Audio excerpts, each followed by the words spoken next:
বিশ্ব রাজনীতির মঞ্চে ফের উত্তাল হাওয়া।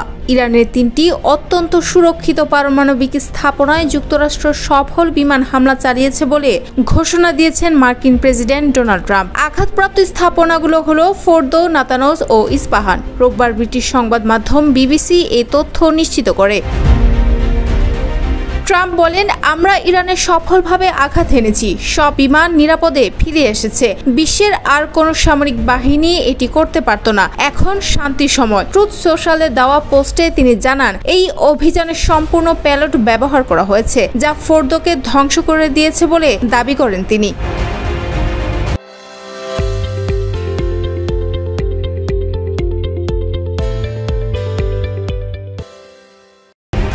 এর সঙ্গে ট্রাম্প একটি ওপেন সোর্স ইন্টেলিজেন্স অ্যাকাউন্ট থেকে একটি পোস্ট শেয়ার করেন, যেখানে বলা হয় ফোর্দো এখন আর নেই। এই হামলার আগে হোয়াইট হাউস জানায়, যুক্তরাষ্ট্র ইসরায়েলের ইরান বিরোধী অভিযানে যুক্ত হবে কিনা তা ট্রাম্প 2 সপ্তাহের মধ্যে সিদ্ধান্ত নেবেন। কিন্তু সিদ্ধান্ত জানানোর আগেই শুরু হলো সরাসরি সামরিক অভিযান। প্রশ্ন উঠছে, ট্রাম্প কি শান্তির কথা ভুলে যুদ্ধের রেশ তুলেছেন?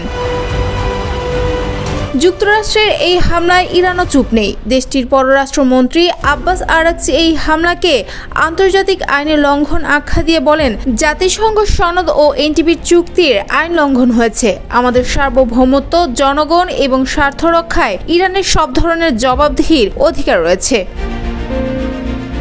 ট্রাম্প এর পাল্টা হুঁশিয়ারি দিয়ে বলেন, ইরান যদি যুক্তরাষ্ট্রের বিরুদ্ধে প্রতিশোধ নেয়, তাহলে আজ রাতে যা হয়েছে তার চেয়েও ভয়ঙ্কর পরিণতি তাদের জন্য অপেক্ষা করছে। পরমাণু ইস্যুতে ইরান পশ্চিম সম্পর্ক দীর্ঘদিন ধরেই উত্তেজনাপূর্ণ। ইরান দাবি করে তাদের পারমাণবিক কর্মসূচি শান্তিপূর্ণ, কিন্তু যুক্তরাষ্ট্র, ইউরোপ এবং ইসরায়েলের সন্দেহ তেহরান গোপনে পারমাণবিক অস্ত্র তৈরির পথে এগুচ্ছে। এই দ্বন্দ্ব কমাতে 2015 সালে সই হয় ঐতিহাসিক পরমাণু চুক্তি, কিন্তু ট্রাম্প 2018 সালে যুক্তরাষ্ট্রকে সেই চুক্তি থেকে একতরফাভাবে সরিয়ে নেয়। সম্প্রতি নতুন আলোচনার মধ্যেই 13 জুন ইরানে হামলা চালায় ইসরায়েল। তার 9 দিন পর সরাসরি মাঠে নামলো যুক্তরাষ্ট্র। মধ্যপ্রাচ্যের যুদ্ধ কি তাহলে এবার সত্যি ফিরছে? আর তাই বিশ্বের চোখ এখন তেহরান আর ওয়াশিংটনের দিকে।